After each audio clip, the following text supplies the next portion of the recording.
Resuming debate, the honourable member for Elmwood-Transcona. Thank you very much, Mr. Speaker. It's an honour to rise to give my first speech in the House of Commons. I've been up on my feet a number of times, but it's my first official speech, so I'd just like to start by again thanking the voters of Elmwood-Transcona for giving me the opportunity to come here and speak on behalf of them in this place.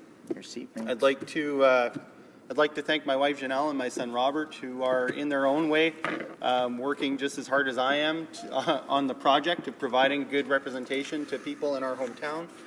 And I want to say a special thank you to my father as well, who served for a long time in this house and was a great political role model, both on how to conduct oneself in this place and also on the substantive issues that face the country. And he was a great voice for working people for many years in this place, and I hope to continue that tradition here today. And I want to thank my mother, because I also know that she was as much a part of that project of him providing good representation to people in Elmwood-Transcona as he was. And I think it's something you always know, even as part of a family growing up in that, but I think as all members get here, it really does impress upon you just how much it is a family effort to be able to do this job and to do it well. So I just say thanks again to everyone in my family. I want to thank all the volunteers and supporters that helped put me here as well. And I intend to honor them by speaking up on the issues that they sent me here to talk about. Elmwood-Transcona is a great riding. It's full of people who are down to earth, who work hard for a living, and I think who have always understood that we face a lot of common challenges, and we're better off facing those challenges together and addressing them collectively than leaving our neighbors to fend for themselves, because we know that the kinds of problems that they're facing the next day may be the very same problems that we'll find ourselves facing.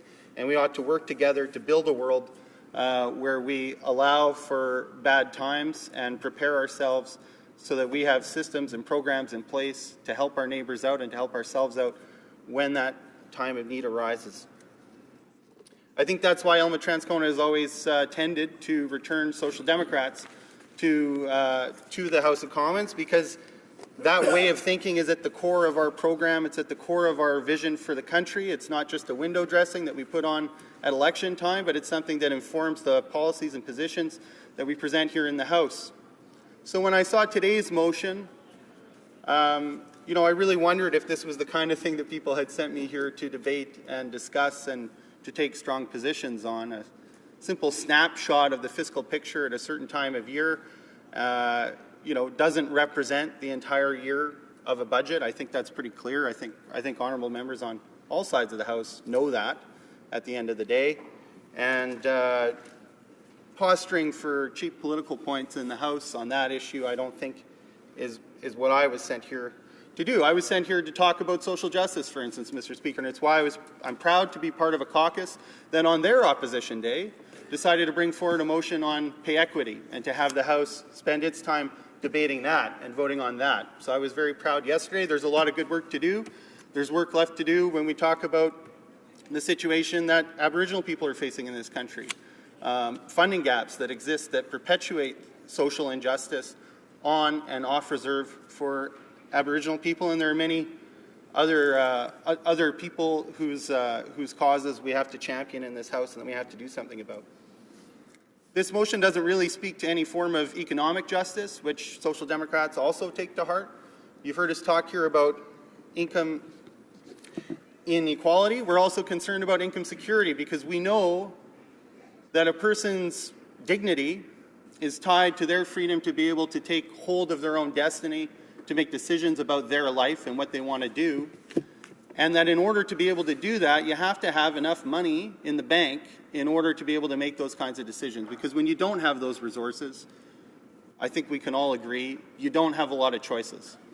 And so that's why the NDP has always been fighting to make sure that workers get their fair share of what they work every day to produce. Workers go out, and yes, they have employers, and yes, employers help organize the work. But at the end of the day, I can tell you, as a guy who's worked on a number of job sites, it's the workers that are bringing that value every day to the work that they do. We're the ones doing the building, we're the ones doing the producing, we're the ones filing the paperwork, and it's fair that we get a good return on that investment and on that work. And what we've seen when you look at the numbers over decades now is that more and more that same large core group of people that are producing that value are getting less of a return on that value. We see that as the corporate income tax rate drops from 28% to 15% in almost as many years. Meanwhile, workers who are getting laid off because of a downturn in the economy can't access EI. Seniors who worked and paid into a pension plan their entire life aren't seeing an adequate return on that. They're not seeing enough to be able to pay their rent and buy their food. And so for us in this party, those are the issues that really matter. And trading points about at what time in the fiscal cycle there happened to be more money in accounts receivable instead of accounts payable, when we all know that at the end of the day there really was a deficit, as my honourable colleague has done a very good job pointing out. A one-time sale of GM shares does not address a systemic deficit. We're here also to talk about environmental justice, because when we talk about people having the dignity and freedom to make their own decisions, we also know that having a good life, you can only do that if you have a planet to live it on. So I think it's very reasonable for people to raise concerns about the way, in some cases, that we're extracting certain kinds of natural resources and what that's doing to the planet, and to demand a process for approval of those projects that takes those considerations seriously. I think that's very reasonable, Mr. Speaker. I think it's very reasonable to be concerned about the overall effect of those projects over time on climate change. I mean, we're having a very unseasonably warm winter. These things do happen from time to time, but they're starting to happen more often and with a frequency that we haven't seen before, and that's well documented. So I think if you look at the evidence, these are very reasonable concerns. In fact, I don't think they're just reasonable. I think it's a benchmark for sanity, Mr. Speaker, that we do take these things seriously in the 21st century. I'm proud to be part of a team that's here to raise that has been raising it since this was a kind of minority view in the late 70s and the early 80s, that we were headed down a road that would have serious consequences. We were there first. We're here today. And I hope soon we're going to be able to be part of a solution rather than just shouting this from across the aisle at governments who are listening with deaf ears, Mr. Speaker. And that's part of what we're working at election time. The other component to social democracy, of course, Mr. Speaker, which this motion doesn't address, is the democratic component. And so in keeping with the idea that it's important for people to be able to take charge of their own destiny, it's also important that, on the one hand, they have the economic freedom to do that. That means getting a fair share of the value that they produce at work. It means having income security, because we know that the people who are worried about getting laid off because they don't have access to employment insurance, people who can't retire and leave the workforce when they want because they don't have an adequate pension, workers who are fighting for a better deal but know that there's a government that's willing to legislate them back to work as soon as they start to talk about a strike, don't have economic freedom. They're not in charge of their destiny. Certain economists would call that promoting labor discipline. But we see it for what it is, Mr. Speaker. It's taking advantage of people, and it's robbing them of the dignity to take charge of their own destiny. And just as much as that's important on the economic side of things, Mr. Speaker, it's important on the political side. And so people need to have that political freedom. They need to elect their representatives to this place. They need to do it in a way that reflects, at the end of the day, their desires for the country. It's why the NDP has long been an advocate for electoral reform, because we haven't had a system for a very long time, if ever, that's done a good job of that. So we're keen to hold the government to account on its promises for a meaningful electoral reform. And so that comes as a total package, Mr. Speaker, and that's what the social democratic vision of the NDP is. It's to give people the power to determine their own destiny by giving them the economic freedom they need to do that, by recognizing that we need to address problems with respect to social justice. It's by giving them a planet to do it on, and by giving them the political freedom to implement it if they so choose. and not to if they don't. And that's why, we have been gracious in defeat from time to time, and we've worked hard whenever it is we win, whether it's right now in Alberta with an NDP government, in Manitoba with an NDP government. We're hardworking in victory and gracious in defeat, Mr. Speaker. Thank you very much. Questions and comments? The honourable member for Caribou Prince George. Thank you, Mr. Speaker, and I thank the honourable member from Elmwood-Transcona for his great speak and for standing in the House for the first time today. And it's great to sit beside you in the House.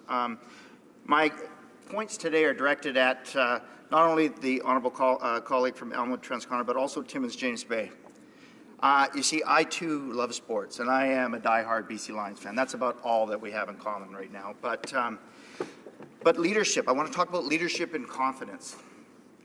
Leadership is about accepting the adversity, regardless of what's coming your way. Not making excuses, not pointing fingers, but taking charge and showing to those around you, to your team, that you're a strong leader. Now, we have asked time and time again for this party, this government, to give us a plan, give us their budget, and yet we haven't seen it. Canadians deserve better. Our partners deserve better. Banks, lenders, the world needs to know that Canada is on strong footing. And rather than this side pointing fingers at each other and pointing out some of the challenges that we've faced over the years, I think we should get together and focus our attention on holding that government accountable.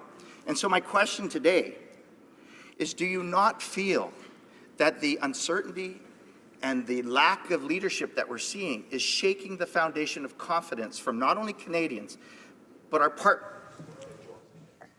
The honourable member for Elmwood-Transcona. Well, thank you very much for the question.